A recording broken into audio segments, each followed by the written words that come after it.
That's where we're going. The Smokies is greeting us with friends.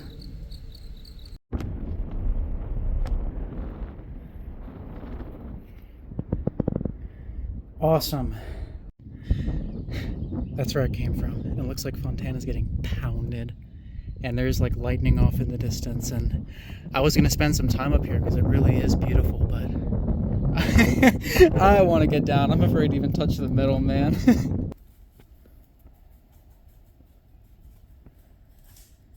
Morning. Rolled out of camp at about 8:30. Been walking for maybe a mile, a little less. Gonna go about 11.7 miles to Spencefield Shelter today. It's a very special place to me because that is the first place that I ever hiked on the AT. No fuzzy friends at camp last night. Just came across a shelter with no privy, and you know what that means. Tennessee!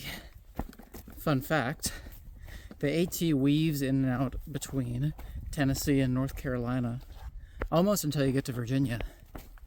And the only way that you can really know which state you're in is whether or not the shelters have privies. It's Tennessee, no privies. North Carolina, privies. What are you? This is the junction between the AT and Spencefield Shelter. Behind me is where it all comes full circle. It must have been 3.5 years ago that my partner and I at the time stuffed this big, bulky external frame pack chock full of everything that you could think of. Heavy sleeping bags, comforters, like things out of like the linen closet. Mellow mushroom from Gatlinburg. Thing must have weighed like 50 pounds. And we hauled it all the way up from Cades Cove, which is nearby, up to here in order to summit Rocky Top the next morning. And it was not fun. The uphills on the way to the AT were relentless. They felt crushing for both of us. But when we finally got to the AT, to the shelter, and set our pack down and just started walking, I was like enchanted. I was in awe that this trail stretched all the way up to Maine. And it felt big, it felt exciting, it felt thrilling because at every rustle in a bush we thought was a bear, just, magically, because the AT is so rugged. I remember even when we were done getting up and down the mountain and coming back here, I walked southbound a piece just to know what it felt like to walk on the AT a little longer. That planted a seed that took a long time to germinate. And with every intermittent encounter with the trail, every time I'd be back in the Smokies or something, like a little subconscious voice in my head just like wanted to do it. And that seed like finally germinated when I met another thru hiker that my mom introduced me to, Kevin Newsom, Reckless Abandon. And at that point I'm like, yeah, I want to prepare to do this thing. So that kicked off a year of planning and buying gear and dialing it in to the point that we are now. And I can't believe I'm almost 200 miles in, and this is full circle. This is the junction where the trail back to Cades Cove meets the AT, and so that white blaze over there would have been the first white blaze that I ever saw.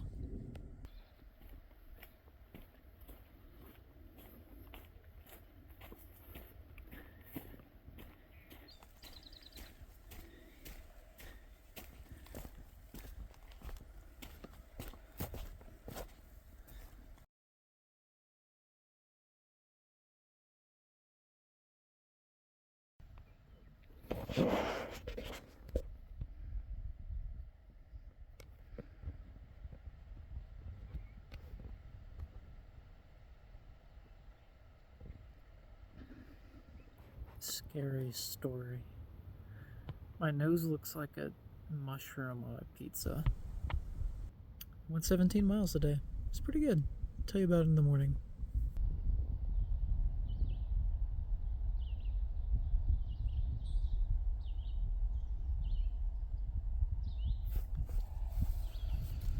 Am I the only one that felt the rumble in the earth? Good, either late morning or early afternoon. We're about 6 miles into my walk today. 17 miles yesterday. Almost 10,000 feet of elevation gain and loss. It's a big day. My knees felt great throughout the day, and that's with no anti-inflammatories. We're on the right track. From Derrick Knob Shelter to Mount Collins Shelter is 13 miles, and today is mile 200 and the highest point on the AT. Nearing the summit of Kauai in a couple miles, and I have been waiting for this evergreen ecosystem the whole trail. This is one of my favorite kinds of ecosystems to hike through. Because mile 200's got to be foggy too.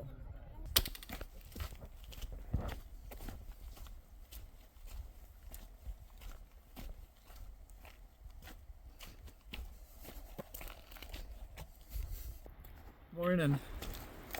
All of these layers look kind of ridiculous, but it's cold. Stayed at Ice Spring Shelter last night, and it's on a ledge overlooking the town of Cherokee. And I don't know if you can hear the wind.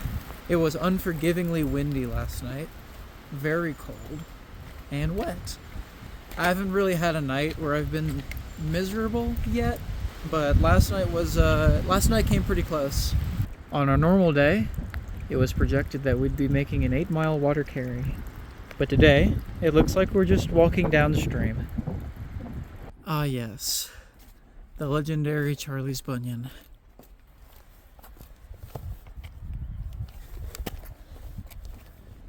Wow. I love nature. Being from Florida, we don't have a lot of fog. We don't have a lot of mist. So, when I started the trail and saw all of the nice mist, I'm like, wow, isn't this lovely? Isn't this nice? What a beautiful and mysterious shroud laid over the land.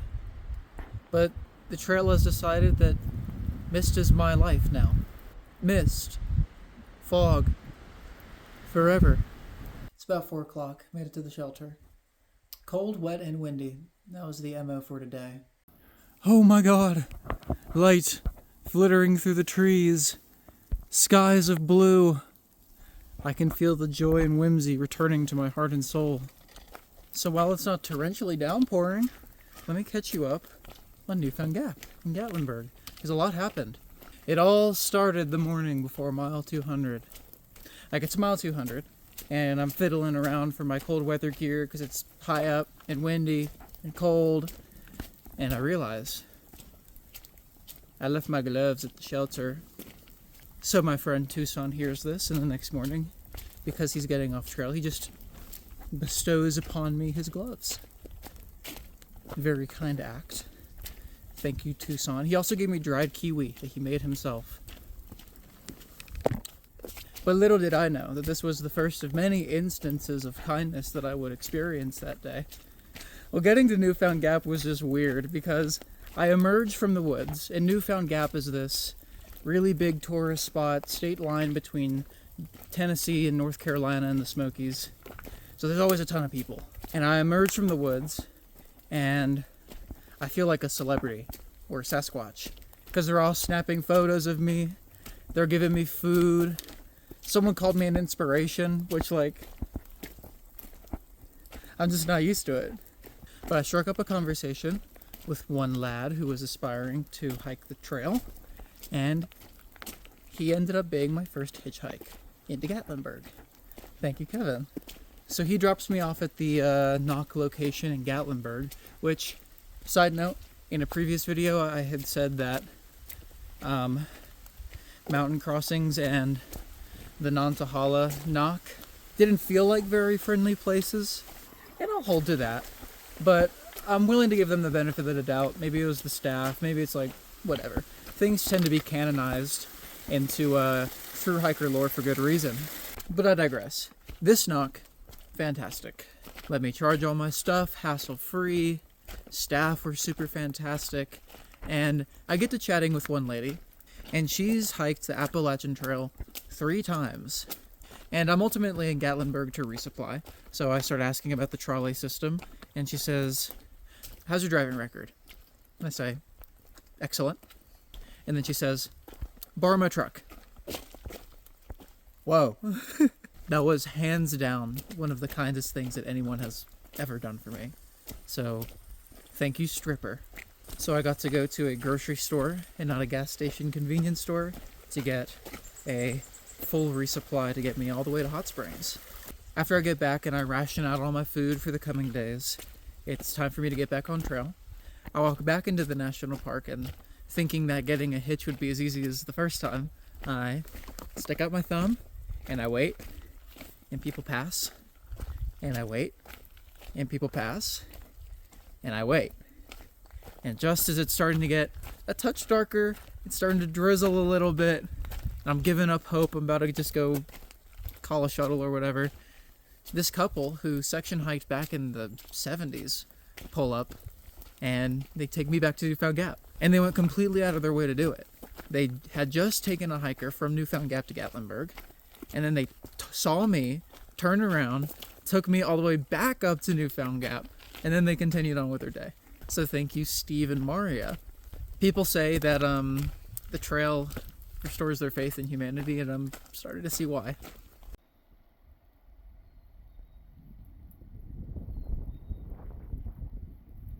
Welcome to Mount Cammerer. Now this is a 0.6 mile side trail from the AT, and I promised myself that rain or shine, I would climb every tower, every lookout on the AT. So here I am. And normally, it'd be like, oh guys, I'm going down a side trail, it's gonna be misty anyway. But I was really giddy coming up here because I might actually have a view.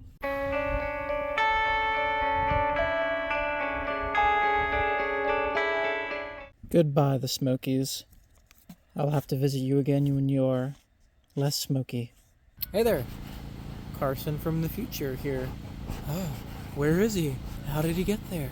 I've been putting this in the description of my videos for a little bit, and I'll put it in video format so that more of y'all see. Intermittently, I would love to collect all of the questions that you guys have about hiking the AT or ultralighting or anything about my experience, and I can share what I've been learning and share stories with y'all. So if you have anything you want to hear about, leave a comment and I'll throw you a heart to show you that I've seen it, and I will collect all of your questions and answer them in a couple videos or so. Thank you, and I'll see you next time.